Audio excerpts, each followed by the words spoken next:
Hello everyone, a very warm welcome on the YouTube channel of Learnify IQ. This is Meghna and we are currently covering the topic transportation in plants. In the previous lecture, we have seen its first part and now in this lecture, we are going to cover its second part. Let's take a quick recap of what we have seen in the previous lecture. Then we will be continuing with our today's part. So first lecture में we have seen about transportation, what is transportation and mainly जब plants में transportation होता है, चीजें supply हो रही हैं तो दो फॉर्म्स में हो रही है, एक शॉर्ट डिस्टेंस ट्रांसपोर्टेशन होगा, एक लॉन्ग डिस्टेंस होगा। तो शॉर्ट डिस्टेंस में हमने कुछ मेथड्स पढ़े थे जिनके थ्रू ट्रांसपोर्टेशन पॉसिबल है प्लांट्स में। ऑस्मोसिस के बारे में पढ़ा, then we have studied about diffusion, उसके बाद हमने देखा फैसिलिटेटेड डिफ्यूजन क्या है, एक्टिव ट्रांसपोर्टेशन क्या है, और यहाँ पे हमने देखा साइटोप्लाज्मिक स्ट्रीमिंग के बारे में देखा। इसके बाद हमने कवर किया था long distance transportation. Long distance transportation हमने बेसिकली डेफिनेशन समझी थी कि जब लॉन्गर डिस्टेंस पे मूवमेंट्स होने लगेंगे, एक प्लांट्स में सप्लाई होने लगेंगे उधर वस्कुलर टिश्यू या कंडक्टिंग टिश्यू के फॉर्म में, तो उसमें दो तरीके से हो सकता है, एक जाइलम के थ्रू होता है, एक फ्लोएम के थ्रू होता है, तो जो आज हमें कवर करने हैं। ठीक है, शॉर्ट डिस्टेंस वाले हमने सारे कवर कर लिए थे। फिर हमने और कुछ चीजें देखी, डिफ्यूजन पढ़ा, हमने ऑस्मोसिस पढ़ा, इसके बाद से हमने जो भी टॉपिक्स थे, एक्टिव ट्रांसपोर्टेशन है, ठीक है, ये सारी चीजें कवर की थी। एक चीज हमने बहुत इंपॉर्टेंट पढ़ी थी जिसमें हमने टाइप्स ऑफ मेम्ब्रेन्स पढ़ा था। तो टाइप्स ऑफ मेम्ब्रेन्स को एक बार हम थोड़ा सा रिवाइज कर लेते हैं शॉर्ट टर्म में, कि जब सबसे पहला टाइप होता है आपका परमेबल मेम्ब्रेन का। परमेबल मेम्ब्रेन में क्या होता है कि यहाँ पे जब भी एक परमेबल मेम्ब्रेन होगी तो सॉल्यूट और सॉल्वेंट का जो फ्लो है, मूवमेंट है, वो अलाउ करती है। So it allows the movement of both solute and solvent. इसके बाद आती है आपकी इम्परमेबल मेम्ब्रेन।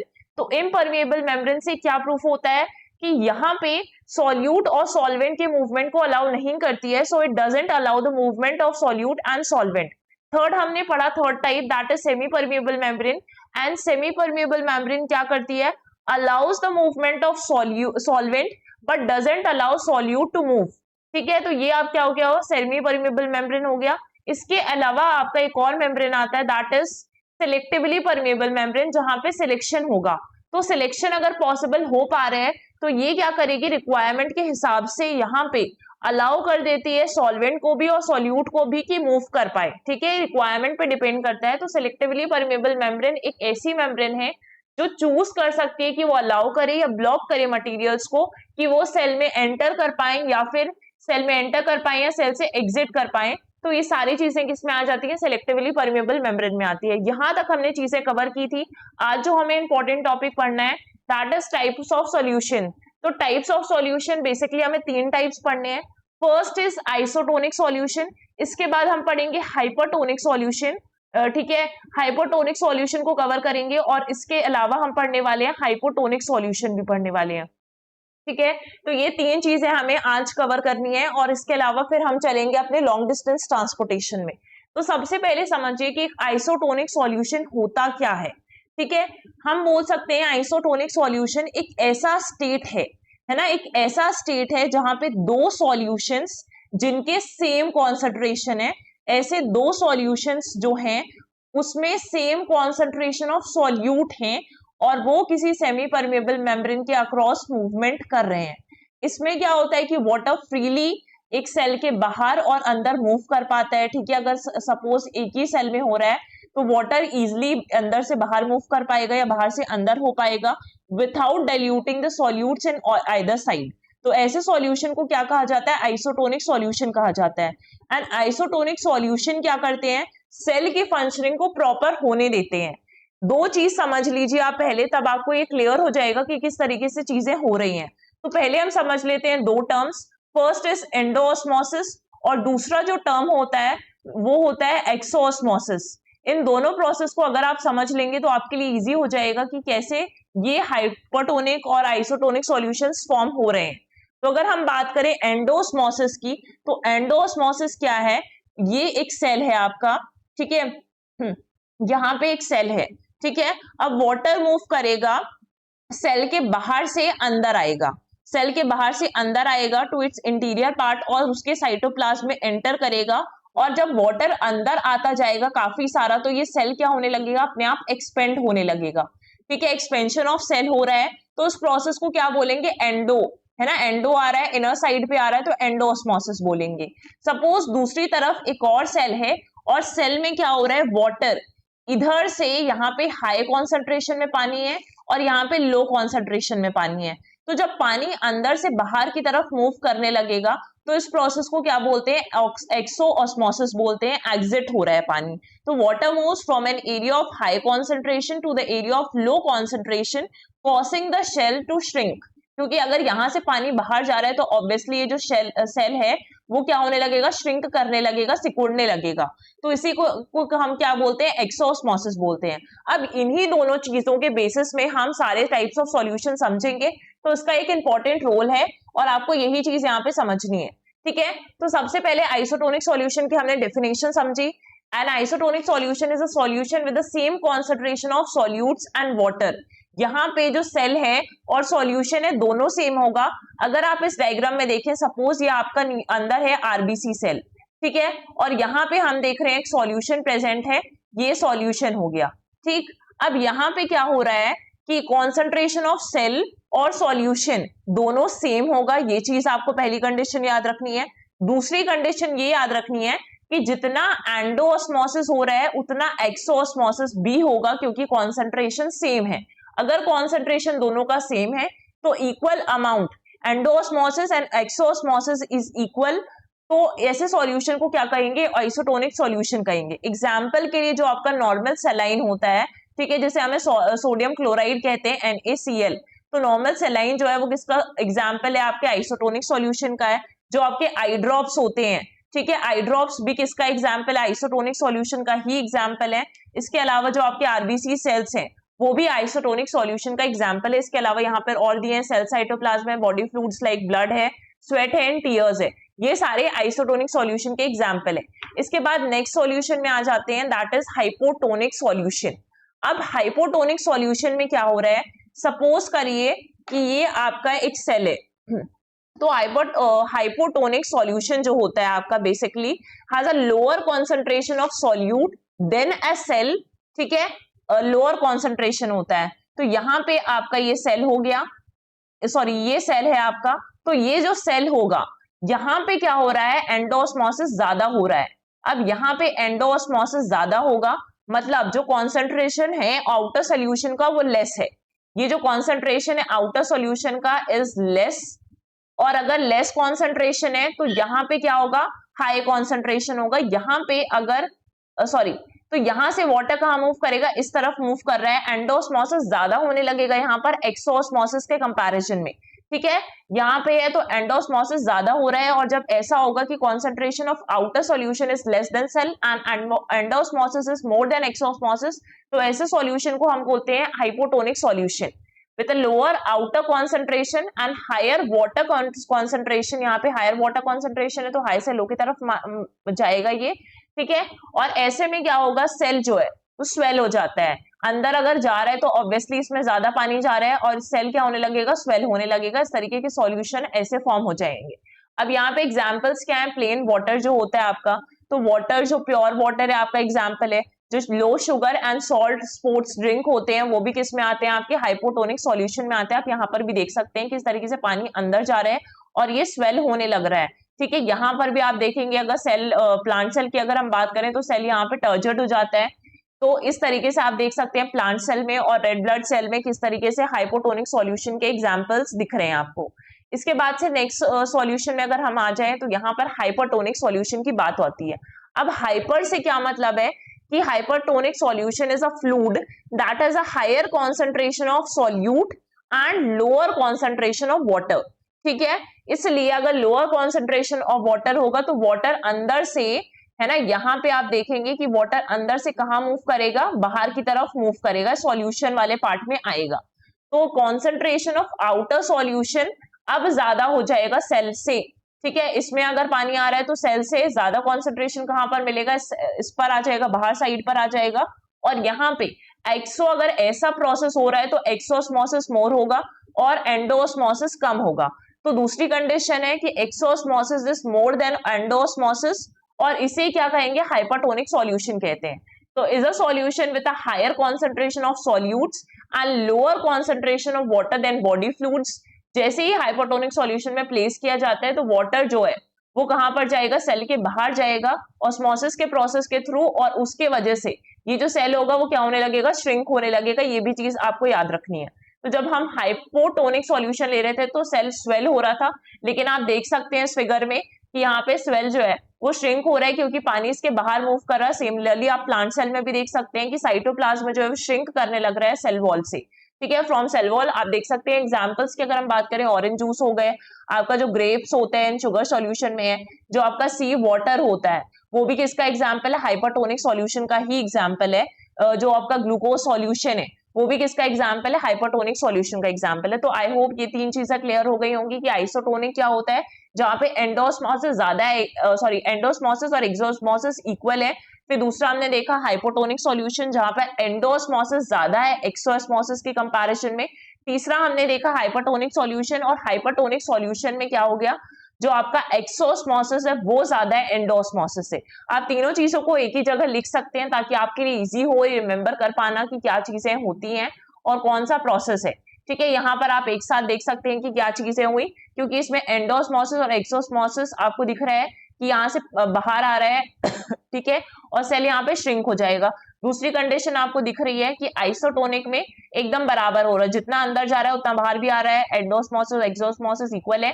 और तीसरी चीज हाइपोटोनिक में आप देख रहे हैं कि यहाँ पे स्वेल हो रहा है, तो ज्यादा अंदर जा रहा है, इसलिए हाइपोटोनिक में सेल क्या होता है, स्वेल होता है। तीन एग्जाम्पल देख सकते हैं, प्लांट सेल के साथ भी हम दिखा रहे हैं और आरबीसीज के साथ भी है। इसके बाद आ जाइए लॉन्ग डिस्टेंस ट्रांसपोर्टेशन में। तो अगर हम बात कर रहे हैं लॉन्ग डिस्टेंस ट्रांसपोर्टेशन की, दो चीजें हमें पढ़नी है कि जब भी प्लांट में दूर दूर तक चीजें जाती है, मान लीजिए प्लांट है और इसमें पूरा नीचे से ऊपर तक कोई चीज ट्रांसपोर्ट हो रही है और ऊपर से नीचे तक कोई चीज ट्रांसपोर्ट हो रही है, तो लॉन्ग डिस्टेंस हो गया। लॉन्ग डिस्टेंस को ट्रांसपोर्ट करने में एक जाइलम का काम आता है, दूसरा फ्लोएम का काम होता है। जब जाइलम के काम को हम पढ़ते हैं तो जाइलम वेसल्स आते हैं, और दूसरा क्या आता है आपका ट्रैकेड्स आता है। ठीक है, तो यही दो चीजें सबसे पहले आप फोकस करेंगे जाइलम पे। तो movement over the long distance takes place by vascular tissues या कंडक्टिंग टिश्यूज की हेल्प से होता है, और इसी प्रोसेस को हम ट्रांसलोकेशन भी कहते हैं कि जब किसी वस्कुलर टिश्यू या फिर कंडक्टिंग टिश्यू की हेल्प से, जो कि आपके जाइलम और फ्लोएम है, तब उस प्रोसेस को क्या कहेंगे, ट्रांसपोर्टेशन कहेंगे, ट्रांसलोकेशन कहेंगे, सॉरी। तो ट्रांसलोकेशन और long distance transport in plants is achieved by vascular networks that connects and is an integral part of all organs. Sorry. The vasculature comprises two distinctly different and separate cellular translocation pathways, that is xylem and phloem. ठीक है, ये दोनों चीज पढ़नी है। इसके बाद से आ जाइए कि वस्कुलर टिश्यूज जो है के मेनली दो टाइप्स के हैं, तो इन दोनों टाइप्स को हम समझेंगे। ठीक है, यहाँ पे दोनों टाइप्स को समझना है हमें। तो ये आपका ट्री है, ठीक, ये आपका ट्री है और यहाँ पे इसके रूट्स प्रेजेंट है। ठीक, यहाँ पे होगा इसके रूट प्रेजेंट है और यहाँ पे इसकी लीव्स प्रेजेंट है, तो ये लीव्स हो गई। अब लीव्स में क्या होता है कि लीव्स में छोटे छोटे पोर्स भी होंगे, अगर आपने पत्ती को देखा हो कभी ध्यान से, तो यहाँ पर आपको स्टोमेटल पोर्स दिखते हैं, और इन्हीं जो पोर्स को हम क्या बोलते हैं, स्टोमेटा बोलते हैं। ठीक, अब स्टोमेटा से क्या हो रहा है कि यहाँ पे ट्रांसपिरेशन का प्रोसेस हो रहा है। ट्रांसपिरेशन को भी हम समझेंगे क्योंकि वो जाइलम के ट्रांसपोर्टेशन में काफी इंपॉर्टेंट है। ट्रांसपोर्टेशन का प्रोसेस हो रहा है, और ये जो है ये पार्ट है सॉइल का पार्ट है। अब जाइलम का काम क्या होता है कि वो जो भी वाटर और मिनरल्स हैं इन ऑर्गेनिक फॉर्म में सॉइल के पास, उनको नीचे से ऊपर की तरफ लेकर जाना है। ठीक, नीचे से ऊपर की तरफ लेकर जाना है। तो प्लांट क्या रिक्वायर करते हैं कि H2O की जरूरत होती है, अगर फोटोसिंथेसिस के प्रोसेस के थ्रू ऊपर फूड बन रहा है तो नीचे से वाटर का रिक्वायरमेंट भी होगा, और वो सारा जो वाटर और मिनरल्स है वो नीचे से तो ऊपर की तरफ ट्रांसपोर्ट हो रहे हैं। जो वाटर एंड मिनरल्स है move from roots to the leaves through the two kinds of structure of xylem which are known as xylem vessels, और दूसरा होता है आपका ट्रैकेड्स, इन दोनों के थ्रू होते हैं। ठीक, अगर हम मैकेनिज्म पढ़े कि किस तरीके से वाटर और मिनरल्स मूव कर रहे हैं, तो अगर वाटर, वैसे तो ग्रेविटी इस तरीके से काम करती है, लेकिन अगर वाटर को नीचे से ऊपर जाना है तो वाटर जाइलम में किस तरीके से काम करेगा, अगेंस्ट द ग्रेविटी इसको वर्क करना पड़ेगा, against inside the xylem tissue. अब अगर वाटर को नीचे से ऊपर भेजना है जाइलम टिश्यू में, तो कुछ प्रेशर की जरूरत पड़ेगी, यहाँ पर कुछ प्रेशर चाहिए या सक्शन क्रिएट करना पड़ेगा ताकि प्लांट जो है वो इजिली पानी को यहाँ से नीचे से ऊपर भेज सके या मिनरल्स को। तो प्लांट ये दो तरीके से करता है, पहला होता है रूट प्रेशर और दूसरा होता है आपका ट्रांसपिरेशन। ठीक है, रूट प्रेशर के थ्रू करेगा और दूसरा करेगा ट्रांसपिरेशन के थ्रू करेगा। तो पहले आप समझिए कि रूट प्रेशर क्या होता है। Sorry, just wait for a while.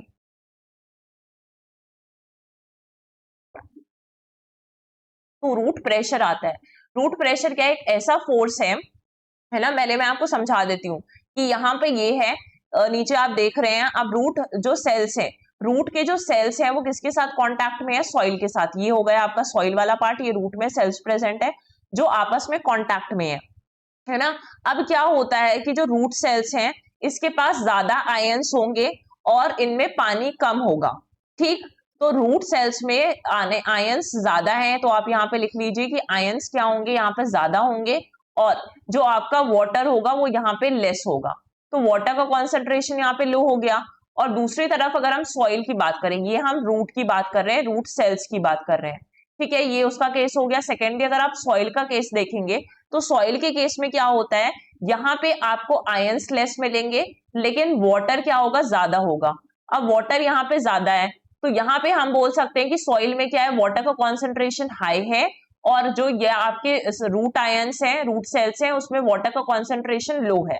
तो ऑब्वियसली ट्रांसपोर्टेशन कैसे होगा कि हाई से लो की तरफ मूव करेगा, इसलिए जो भी यहाँ पे पानी है वो रूट्स में चला जाएगा। तो इसको ही क्या कहते हैं, रूट प्रेशर कहते हैं। ठीक है, root cells have water concentration low and soil के पास वाटर कंसंट्रेशन हाई होने की वजह से इस तरीके से मूवमेंट होगा और यहां से पानी इस तरफ आएगा और ऊपर की तरफ भी जाने लगेगा। अब दूसरी चीज है कि यहां से यहां तक तो आ गया है लेकिन उसको और ऊपर भेजना है, तो जरूरत पड़ेगी यहाँ पे सक्शन क्रिएट करने की। और वो सक्शन कैसे क्रिएट होता है, तो वो होता है आपके ट्रांसपिरेशन के प्रोसेस के थ्रू होता है। ठीक है, पहले हम समझ लेते हैं दोनों चीजें, फिर हम इसके डेफिनेशंस देख लेंगे क्या चीज है। तो दूसरा है आपका ट्रांसपिरेशन का प्रोसेस। अब ट्रांसपिरेशन में क्या होता है, जैसे ही धूप निकली, जैसे आप यहाँ पे भी देख सकते हैं, जैसे ही धूप निकली तो जो भी आपके पोर्स हैं, स्टोमेटल पोर्स हैं लीव्स में या aerial parts of the plant में, स्टोमेटा यहाँ पे स्टेम पे भी रहेंगे, आपके लीव्स पे भी रहेंगे। ठीक है, तो ये शूट्स पे भी रहेंगे और यहाँ फ्लावर्स पे भी प्रेजेंट है। तो यहाँ पे वाटर लॉस होने लगता है, इन्हीं पोर्स के कारण क्या होने लगेगा, इसमें से आप देखिए कि वाटर लॉस हो रहा है, वाटर लॉस्ट बाय ट्रांसपिरेशन, क्योंकि इवेपोरेशन का प्रोसेस हो रहा है। तो transpiration in leaves mainly occurs from stomata. अब now due to the loss of water molecules from all the parts, all the aerial parts of the plant, जो parts of the plant है उनके पास क्या होगा, लेस H2O बचेगा। ठीक है, less H2O बचा, पानी की कमी हो गई। तो पानी की कमी, यहाँ पे अब पानी ज्यादा था क्योंकि रूट प्रेशर की वजह से यहाँ तक पानी पहुंच चुका था और यहाँ पे भी वाटर लॉस हो रहा है, तो पानी की कमी होगी और यहाँ पे सक्शन क्रिएट होगा और ये जो पानी है फिर यहाँ से यहाँ मूव करेगा कैपिलैरिटी के एक्शन के थ्रू। तो इस तरीके से जाइलम सेल में दो प्रोसेस होते हैं, रूट प्रेशर और ट्रांसपिरेशन को, जिससे पानी मूव कर पाता है। तो पहले आपने देखा रूट प्रेशर क्या है ना। रूट प्रेशर में आपने समझा कि the force that pushes water and nutrients from the soil into the plant's xylem vessels which are responsible for conducting water, है ना। ये कॉज्ड होता है ऑस्मोटिक प्रेशर की वजह से इन द रूट सेल्स। दूसरी तरफ हमने समझा कि ट्रांसपिरेशन पुल क्या एक ऐसा प्रोसेस है जिसमें से वाटर मूव करता है through a plant and evaporate from its leave, stems and flowers. It is a passive process that doesn't require energy from the plant. ठीक है, यहाँ पे। और ट्रांसपिरेशन के अगर आप बारे में कुछ फैक्ट्स देखेंगे तो ट्रांसपिरेशन एक बहुत ही एसेंशियल प्रोसेस है प्लांट्स के लिए, क्योंकि ये हेल्प करता है कि प्लांट्स एब्जॉर्प्शन कर पाए और वाटर का मूवमेंट अपवर्ड तरफ कर पाए। ठीक है, जो भी डिसॉल्व मिनरल्स है नीचे की तरफ वो भी मूव कर पाए फ्रीली अपवर्ड्स। दूसरी चीज होती है ट्रांसपिरेशन जो है, पानी मतलब वाटर टेम्परेचर को मेंटेन भी करता है। और ट्रांसपिरेशन पुल जो है वो आपको ज्यादातर प्लांट्स में, ऐसा नहीं कि वो सिर्फ दिन में ही होते हैं रात में ही होते हैं, दोनों टाइम पर होते हैं, रात में भी होगा एंड डे में, डे प्लस नाइट दोनों में होते हैं। ट्रांसपिरेशन का जो प्रोसेस है जब धूप निकलेगी तब ज्यादा होगा, इसलिए हम बोल सकते हैं कि डे टाइम में ज्यादा प्रेवलेंट होता है ट्रांसपिरेशन का प्रोसेस और नाइट टाइम में कम होता है। ठीक है, 5 to 10% जो होता है वो नाइट टाइम में होता है, लेकिन किसी किसी प्लांट्स में अप टू 30% भी हो सकता है नाइट के टाइम पर। क्यों होता है डे टाइम में इतना बढ़िया तरीके से, क्योंकि हम बोल रहे हैं कि ट्रांसपिरेशन वाटर लॉस हो रहा है। अगर वाटर लॉस कब होगा, जब ज्यादा तेज धूप होगी, ज्यादा एवापोरेशन होगा, तो जितनी ज्यादा लाइट होगी उतना ज्यादा स्टोमेटल के जो पोर्स होते हैं वो स्टिमुलेट होते हैं और ज्यादा ओपन हो पाते हैं और इसी वजह से प्लांट जो है वाटर वेपर्स को बाहर निकाल पाता है। लाइट क्या करती है, स्पीड अप कर देती है ट्रांसपोर्टेशन के प्रोसेस को बाय वार्मिंग द लीफ। ठीक है, दूसरी चीज है कि वाटर फास्टली इवापोरेट हो पाएगा, ज्यादा क्विकली इवापोरेट हो पाएगा, जबकि रात के टाइम पर ये जो रेट होता है वो लोअर होता है। अब ट्रांसपोर्टेशन इंपॉर्टेंट क्यों है, तो व्हाई इट इज इंपॉर्टेंट। ठीक है, ये फैक्ट भी आपको समझना है कि क्यों इंपॉर्टेंट है। तो अगर एक प्लांट में ट्रांसपोर्टेशन का प्रोसेस हो रहा है तो वाटर और मिनरल्स ट्रांसपोर्ट हो पाएंगे, वाटर बैलेंस पूरी तरीके से हो पाएगा प्लांट के अंदर। ठीक है, फोटोसिंथेसिस के लिए भी पानी मिल पाएगा ऊपर के पार्ट्स को, लीव्स वगैरह को, CO2 का एक्वायरमेंट हो पाएगा। इसके अलावा जो सेल की रिजिडिटी है और टर्जिडिटी है कि सेल डिविजन करवाना है, ये भी अच्छे से हो पाएगा। और प्लांट ठंडा भी रहेगा, एकदम से गर्म नहीं होगा, तो कूलिंग के प्रोसेस में भी हेल्प करता है। ठीक है, तो ये चीज आई होप आपको क्लियर हो गई होगी कि क्या क्या प्रोसेस है ट्रांसपिरेशन के बारे में। इंपॉर्टेंट चीज है, आप यहाँ पर भी देख सकते हैं। इसके बाद आ जाइए सेकेंड पार्ट में, जो कि आपका फ्लोएम। अब फ्लोएम क्या है, एक लिविंग टिश्यू है वस्कुलर प्लांट्स में, और जो भी फूड है लीव्स के द्वारा प्रिपेयर किया जाएगा। सपोज ये आपका प्लांट है, और प्लांट में क्या कर रहे हैं, जो लीव्स है वो ऊपर फोटोसिंथेसिस, सनलाइट की हेल्प से क्या कर रहे हैं, फोटोसिंथेसिस के प्रोसेस के थ्रू फूड प्रिपेयर कर रहे हैं। अब ये जो भी फूड प्रिपेयर हो रहा है, या फिर सिंपल शुगर है, ग्लूकोज है, प्लांट के हार्मोन्स प्रिपेयर हो रहे हैं, वो इन शूट्स के टिप में से नीचे कैसे ट्रांसपोर्ट हो पाएंगे। तो जितना भी फूड है, जब वो लीव्स से दूसरे पार्ट्स ऑफ द प्लांट तक जा रहा है, तो वो किसके थ्रू जा रहा है, प्रोसेस हो रहा है, दैट इज ट्रांसलोकेशन। जाइलम में भी आपका ट्रांसलोकेशन का प्रोसेस हो रहा था, फ्लोएम में भी आपका ट्रांसलोकेशन का प्रोसेस हो रहा है।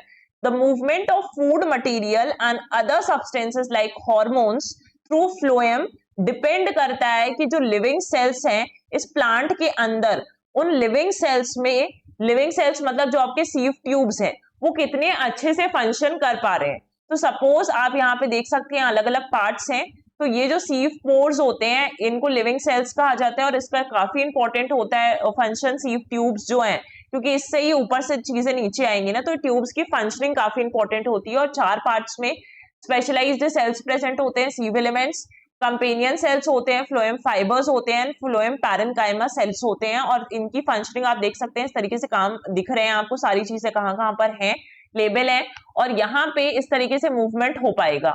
ठीक है, वस्कुलर टिश्यूज के अंदर मूवमेंट ऐसा है, तो support and storage of the plant भी प्रोवाइड करते हैं फ्लोएम सेल्स। ठीक है, इसके अलावा आप देखिए कि सीव ट्यूब्स जो है प्लांट्स में लिविंग सेल्स है that transport carbohydrates and maintain support and connections between adjacent sales, है ना। इनमें न्यूक्लियस नहीं प्रेजेंट होता है, न्यूक्लियाई नहीं होता है, क्योंकि ये कंपेनियन सेल्स के साथ मिलकर काम कर रहे होते हैं। जो भी फूड ऊपर की तरफ बनेगा, फूड एंटर करता है इन्हीं सीव ट्यूब्स में, एंटर करता है, फूड बनने के बाद एंटर करेगा, और सीव ट्यूब्स जो हैं वो फूड को लेकर आएंगे नीचे तक, या दूसरे पार्ट्स ऑफ द प्लांट तक लेकर जाते हैं। जो मूवमेंट है फ्लोएम का वो कैसा भी हो सकता है, अपवर्ड भी हो सकता है, या फिर अगर आप रूट्स देखेंगे, रूट्स के जो बाहर टिप्स निकले हुए होते हैं, यहाँ पर भी हो सकता है, और बाकी नीचे वाले पार्ट्स तक ये ट्रांसपोर्ट कर सकता है। तो ऐसी चीजें भी हो सकती हैं। अगर हम मैकेनिज्म भी देखें ट्रांसपोर्टेशन का इसमें, तो आप यहाँ पे दोनों चीज देख सकते हैं कि जाइलम और फ्लोएम में किस तरीके से हो रहा है, फोटोसिंथेसिस के प्रोडक्ट्स कैसे ट्रांसपोर्ट हो रहे हैं, एरोस बने हुए हैं यहाँ पर, और वाटर और मिनरल्स किस तरीके से ट्रांसपोर्ट हो रहे हैं। तो डायग्राम हेल्प करते हैं कि आप अच्छे से चीजों को क्लियरिटी के साथ समझ सकें। अब ट्रांसपोर्टेशन ऑफ फूड भी यही हो रहा है, क्योंकि ऐसे एरियाज थे जहां पर हायर कॉन्सेंट्रेशन है, तो along the concentration gradient move करेंगे, और वो सारा चीज आएगा लोअर कॉन्सेंट्रेशन की तरफ, जहां पे फूड नहीं है, तो ऊपर से नीचे की तरफ मूवमेंट हो रहा है।